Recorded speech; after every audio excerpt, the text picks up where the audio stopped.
tous, bonjour à tous les abonnés. Voilà, c'est Rambo Coach de la team Double Impact Coaching.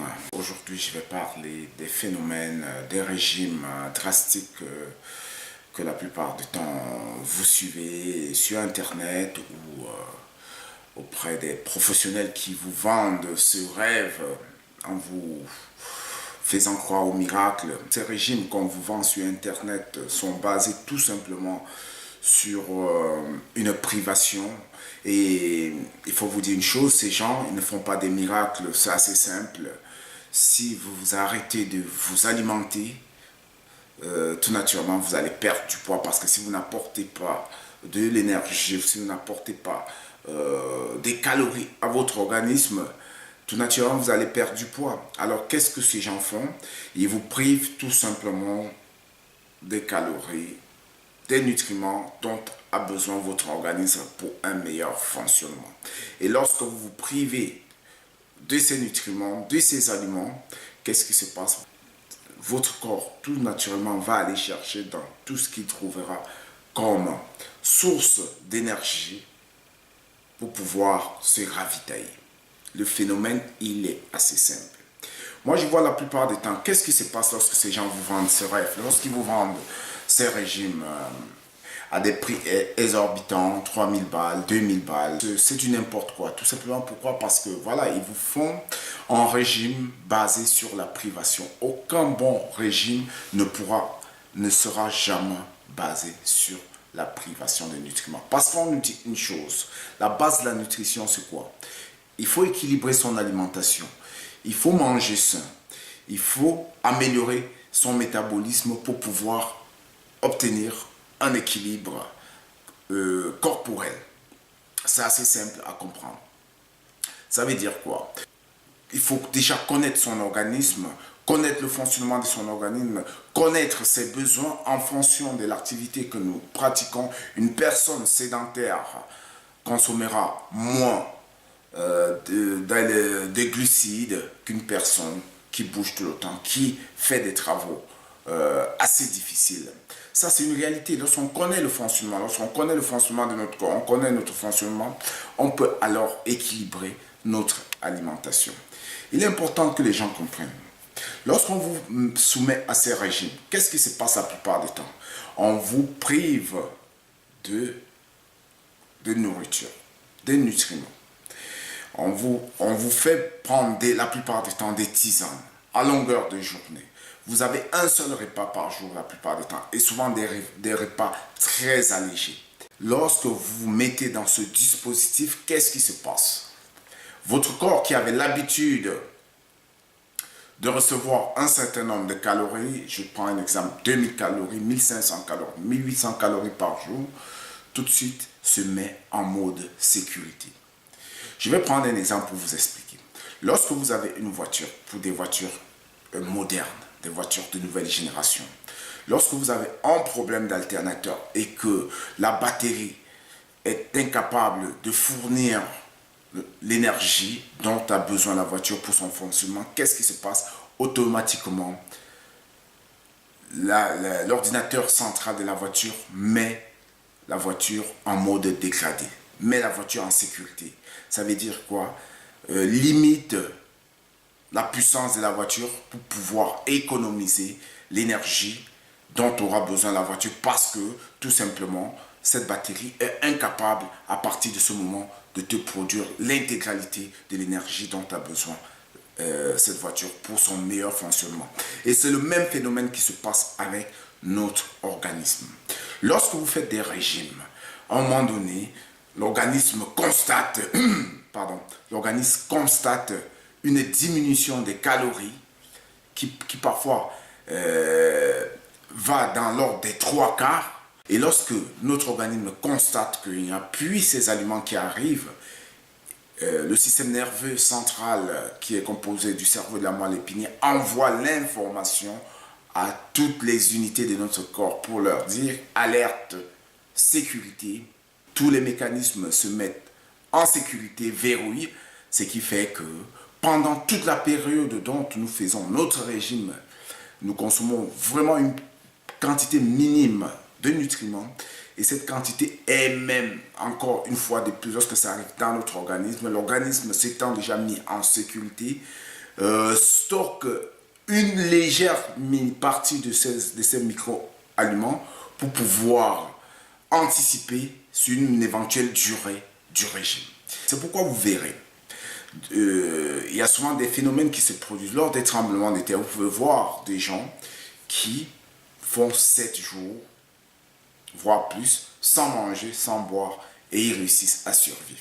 Tout simplement pourquoi? Parce que l'organisme ayant constaté au bout de 48 heures, 72 heures, qu'il n'y a pas d'apport d'aliments, se met tout seul en sécurité, se met en mode survie. Et lorsque l'organisme se met en mode survie, il ralentit le fonctionnement en envoyant tout doucement des petites quantités d'énergie pour juste permettre à notre organisme de survivre. Et il faut que les gens comprennent. Si on avait l'habitude de prendre par exemple 1500 calories par jour, et maintenant qu'on n'en donne que 500, notre organisme il va se mettre en sécurité. Et même les 500 calories que nous allons consommer, qu'est-ce qu'il veut? Comment va réagir notre organisme? Lorsqu'il reçoit 500 calories, déjà ça ne représente qu'un quart de ce qu'on devrait consommer. Qu'est-ce que l'organisme fait? Sur les 500 calories, notre organisme réussit à mettre 250 calories en réserve pour pallier à une éventuelle durée excessive de la période de manque. Et pendant cette période, nous, bien évidemment, on va perdre le poids parce qu'on ne s'alimente pas bien, parce qu'on ne mange pas bien. Dans les normes, on dit souvent que notre organisme a besoin de près de 55% de glucides, de 30% de lipides, de 15 à 20% de protéines. Bien sûr, à cela, il faut combiner des oligo-éléments essentiels, des minéraux tels que le cuivre, le magnésium, le calcium, le potassium. Tous ces éléments de l'eau font que notre organisme a un fonctionnement optimal. Mais à partir du moment où on prive notre organisme de tout ça, il va se mettre en sécurité et on va continuer à mal se nourrir. Bien évidemment, on va perdre du poids, mais le revers de la médaille, il faut que les gens comprennent bien c'est quoi. On aura atteint notre objectif, on aura peut-être perdu 20 kilos en 8 mois. Le jour où on arrête et reprend une alimentation normale, ce mécanisme vont se déverrouiller tous et même les réserves qu'avait constituées notre organisme vont se mettre en éveil, ce qui fait que toute consommation qu'on fera à partir de ce moment sera très excessive et on va reprendre tous les kilos et même plus vite qu'on ne les a perdus. Donc c'est ça un peu la réalité des régimes drastiques que vous achetez sur Internet, que vous copiez sur Internet, que vous faites ces dames et qui, sur du long terme, ne peut pas vous apporter quelque chose de positif. Maintenant, lorsqu'on comprend ce phénomène, il y a une chose que les gens doivent comprendre, c'est quoi? Le meilleur régime est celui dans lequel on va t'apprendre à bien manger, à s'alimenter assez régulièrement. Même lorsque les gens font de la remise en forme, des séances de remise en forme, de perte de poids, de prise de masse, la première des choses qu'on leur demande, c'est de bien se nourrir. Parce que si tu ne t'alimentes pas bien, ton corps il a besoin d'énergie pour pouvoir fonctionner dans la journée. Comme lorsque tu portes ta voiture, si tu n'as pas de carburant, tu n'iras pas loin. Donc notre corps a besoin d'énergie. Et cette énergie, c'est quoi? C'est les glucides. Les glucides qui sont classés en 2 groupes. Les sucres lents et les sucres rapides. Donc il faut être capable à un moment donné de savoir associer ces glucides à notre alimentation. Éviter la surconsommation, surtout des glucides, parce que je vais vous dire une chose, c'est ça la plupart des temps pose problème. Ces sucres rapides que nous consommons en grande quantité, parce qu'on les trouve partout dans notre alimentation, dans notre quotidien, on est confronté à ces sucres, que ce soit le matin, en journée ou le soir. Donc, le meilleur régime, que je disais tantôt, c'est d'être capable d'équilibrer son alimentation, de manger sain, savoir quelles sont les quantités de glucides dont notre organisme a besoin, à quel moment les consommer, quelles sont les quantités de protéines dont notre organisme a besoin, à quel moment aussi les consommer, quelles sont les quantités de lipides dont notre organisme a besoin, à quel moment les consommer. Savoir associer tous ces trois grands groupes de micro-aliments dont a besoin notre organisme participera à un très bon équilibre et un très bon régime. La dernière chose que je voulais dire, même pas la dernière chose, je voulais ajouter une chose. Lorsque nous réussissons à équilibrer notre alimentation, à manger sain, la dernière des choses qu'il faut faire pour pouvoir rester en bonne santé, en bonne forme et garder son poids, c'est de faire de l'exercice. Pourquoi? Lorsque nous faisons de l'exercice, nous augmentons nos besoins énergétiques parce que l'exercice fait que nos muscles travaillent et lorsque les muscles travaillent, ils ont besoin de récupérer. Et pour récupérer, ils auront besoin d'énergie. Et cette énergie, ils vont aller chercher là où ça se trouve. Ils vont aller récupérer ces graisses qui sont stockées dans notre organisme pour les transformer en énergie qui permettra de faire fonctionner notre organisme. C'est ça, justement, la réalité. Maintenant, vous allez me demander quelles sont les doses de glucides dont notre organisme a besoin. Quels sont les glucides qui ne sont pas bons?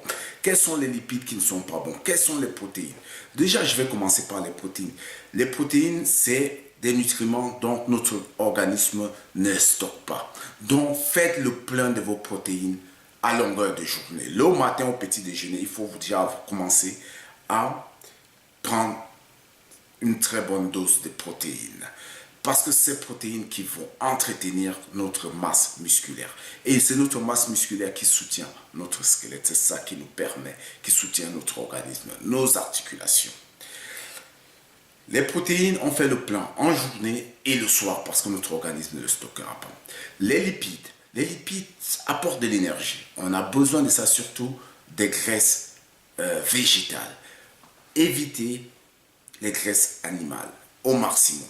Mais si il arrive qu'on en consomme, mais consommer vraiment avec modération. On a besoin de cette masse graisseuse pour le bon fonctionnement de notre organisme. Dites-vous une chose, lorsqu'on en a trop, ça pose problème parce que ça se stocke dans notre organisme. On prend du poids, la graisse, notre corps est couvert de graisse parce qu'on en a trop. Mais aussi, lorsqu'on n'en a pas trop, ça pose des problèmes parce que ça dérègle le fonctionnement de notre organisme. Des graisses animales, évitez.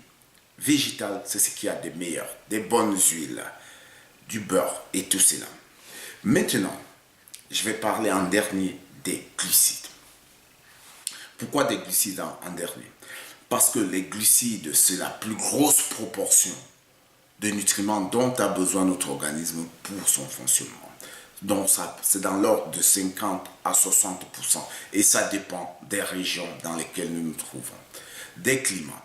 Par exemple, des gens qui vivent en Afrique dans le désert, là où il fait très chaud, dans des régions très chaudes, des régions montagneuses, font beaucoup d'activités, bougent beaucoup. Donc, ils auront besoin de beaucoup d'énergie pour assurer le bon fonctionnement de leur organisme. Contrairement à certains qui sont peut-être en Europe, à Paris, aux États-Unis, où les seuils d'obésité sont assez élevés, ceux-là, on a plus de sédentaires, on fait moins d'activités, on est plus sédentaires, donc ceux-là doivent réduire encore plus leur consommation de sucre.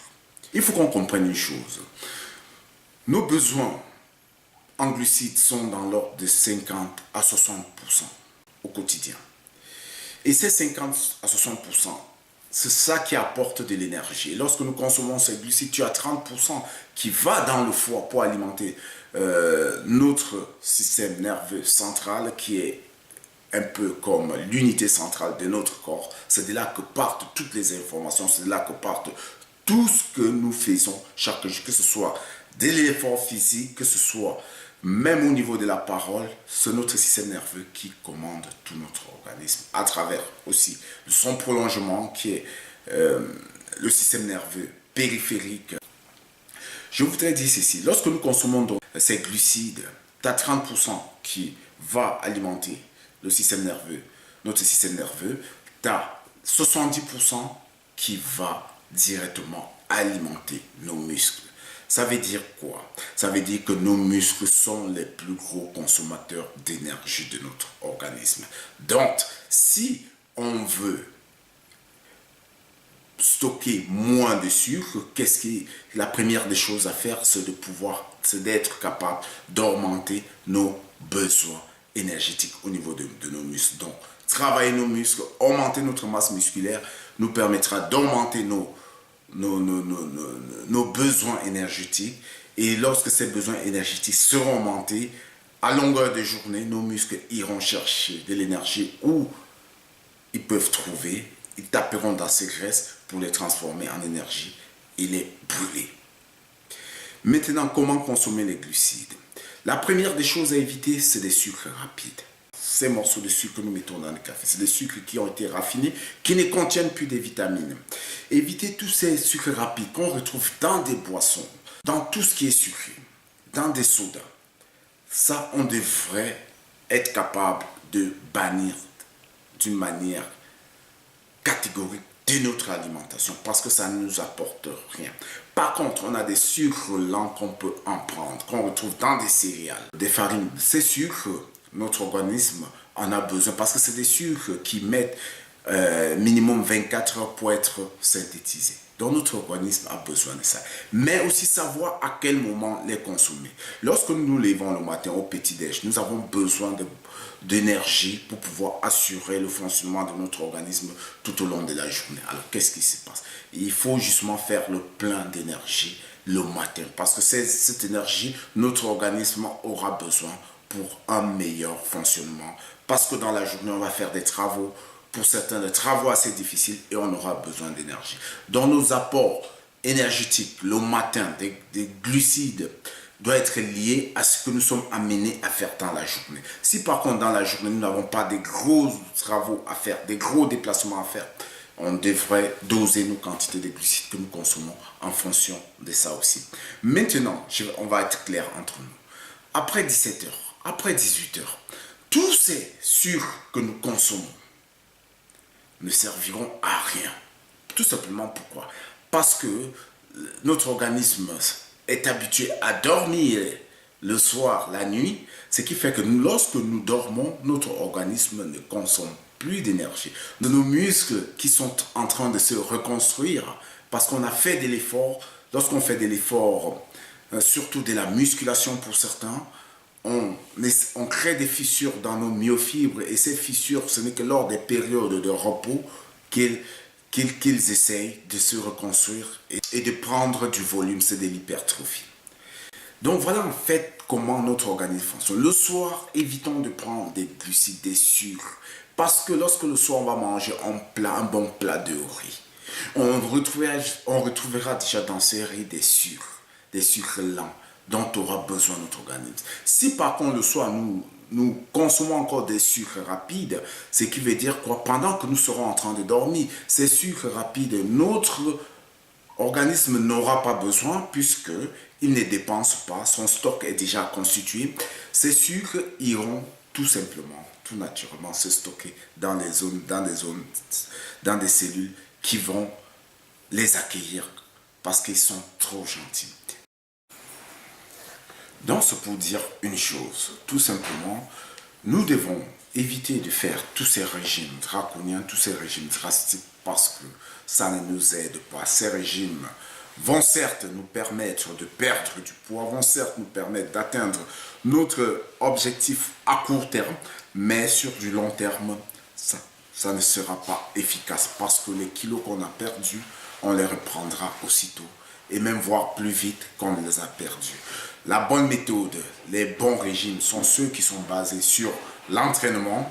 Les bons régimes sont ceux qui sont basés sur la bonne nutrition, une nutrition saine, une nutrition équilibrée.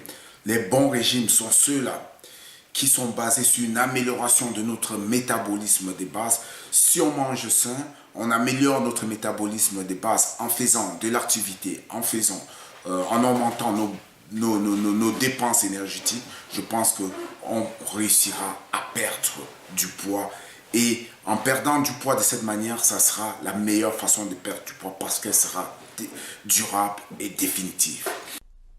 Bien voilà, je pense avoir fait le point, je pense avoir fait le tour. Je vous donne rendez-vous dans une prochaine vidéo où on parlera exclusivement des glucides, des sucres en quelque sorte. Si vous avez aimé, n'oubliez pas de liker et de partager. Sur ce, c'était Double Impact de la team Double Impact Coaching et Conseil.